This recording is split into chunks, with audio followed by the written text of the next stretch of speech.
March 4th, 2025, an evening in Washington, D.C. A joint session of the US Congress was underway. Trump was speaking from the stage. America will have to take Greenland at any we're cost. Gonna get it. One way or the other, we're going to get it. The statement was so blunt that the lawmakers sitting there burst out laughing. But Trump was not joking. On January 14th, 2026, Trump clearly told the foreign ministers of Denmark and Greenland that America wants Greenland. Otherwise, Trump's statements created a stir in European countries. Denmark deployed additional troops in Greenland. Germany, Sweden, France, Norway, the Netherlands and Finland also showed unity against the United States. Canada's Prime Minister Mark Carney said in a threatening tone, "Friends, now is the time to take down the signboards." For the first time in NATO's 76-year history, its members are confronting each other. Whereas the foundation of this military alliance was one sentence: an attack on one is an attack on all. What is NATO and how did it begin?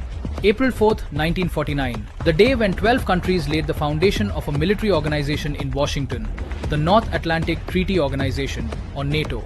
NATO's first Secretary General and current British General Lord Ismay explained the purpose of the alliance. To keep the Russians out, the Americans in, and the Germans down. This is called the Ismay Doctrine.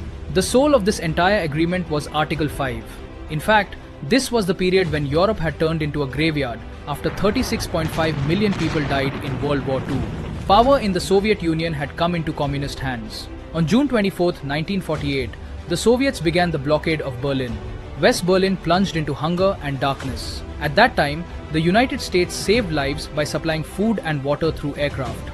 Europe had understood that the Soviets would force European countries to their knees one by one. NATO was born out of this compulsion. If Europe is attacked, will America send its army? America was never fully confident about NATO's soul, Article 5. US senators feared that the agreement might drag America into a war from which there would be no return.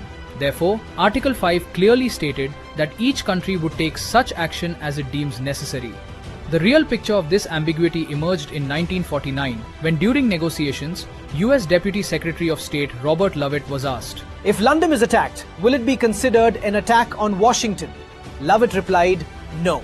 This answer exposes NATO's weakness. Today, Donald Trump is taking political advantage of this very contradiction. NATO's goal achieved, but a promise broken.